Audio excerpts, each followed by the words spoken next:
नमस्कार, माझ्या रेसिपीमध्ये तुमचं स्वागत आहे. चला तर मग एक नवीन रेसिपीला सुरुवात करूया. आज आपण छानपैकी एक रेसिपी बनवणार आहोत, शेजवान नूडल्स. चला तर मग सुरुवात करूया. तुम्हाला जर माझी रेसिपी आवडत असेल तर सरोज फीस्ट या चॅनलला सबस्क्राईब नक्की करा. मी आधीच पाणी गरम ठेवलेलं होतं गॅसवरती आणि आता त्या पाण्यामध्ये आपल्याला एक पळीभर तेल टाकून घ्यायचं आहे आणि गरजेनुसार मीठ टाकून पाणी उकळू द्यायचं आहे आणि त्याच्यामध्ये नूडल टाकून घ्यायचे आहेत. अशा पद्धतीने मी नूडल्स टाकून घेतलेले आहेत पाण्यामध्ये. पाणी खूप गरम झालेलं आहे. आता हे नूडल याच्यामध्ये व्यवस्थित आपल्याला शिजवून घ्यायचे आहेत. असे आलटीपलटी करत राहायचं आहे. पाणी उकळतं झालं की नूडल लगेचच मोकळे होतात. अशा पद्धतीने मी नूडल व्यवस्थित शिजवून घेतलेले आहे. इथं नूडल शिजून झालेले आहेत. आता आपल्याला या चाळणीमध्ये हे नूडल काढून घ्यायचे आहेत. नूडल जर व्यवस्थित शिजले तर रेसिपी खूप छान येते.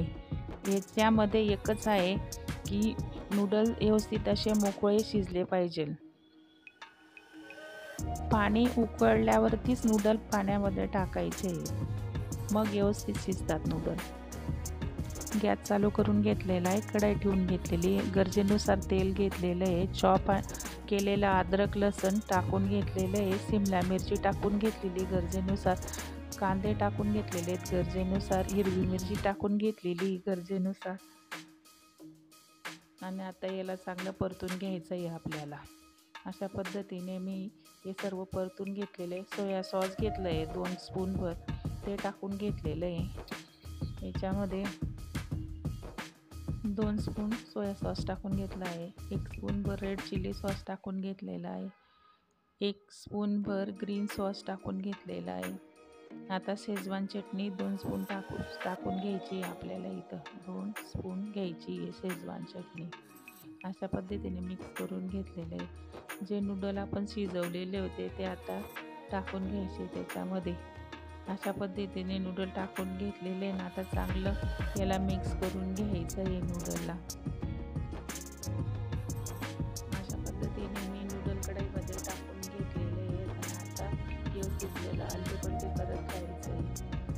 अशा पद्धतीने मी नूडल्स आलटीपलटी करून घेतलेले आहेत.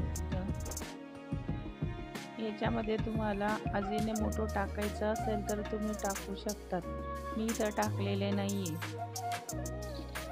अशा पद्धतीने मिक्स करत चालायचं आहे. मी 2 चमचींच्या साहाय्याने मिक्स करून घेतलेले आहे व्यवस्थित. अशा पद्धतीने आता हे सर्व मिक्स करून झालेलं आहे. याच्यामध्ये आता थोडंसं व्हिनेगार टाकून घ्यायचं आहे, परत मिक्स करून घ्यायचं आहे. अशा पद्धतीने मिक्स करून घेतलेलं आहे. कोथिंबीर टाकून घेतलेली वरून, परत मिक्स करून घ्यायचं आहे. अशा पद्धतीने आता इथं जवळपास नूडल तयार झालेले आहेत. थोडंसं मिरची कमी वाटत होती म्हणून मीठही टाकून घेतलेलं आहे. अशा पद्धतीने नूडल्स तयार झालेले आहे. आता एक प्लेटमध्ये आपल्याला हे नूडल काढून घ्यायचे आहेत. खूप छान नूडल बनलेले आहेत. तुम्ही सुद्धा करून बघा, तुम्हाला रेसिपी नक्की आवडेल. लहान मुलांसाठी खूप छान रेसिपी आहे. चला तर मग भेटूया पुढच्या रेसिपीमध्ये.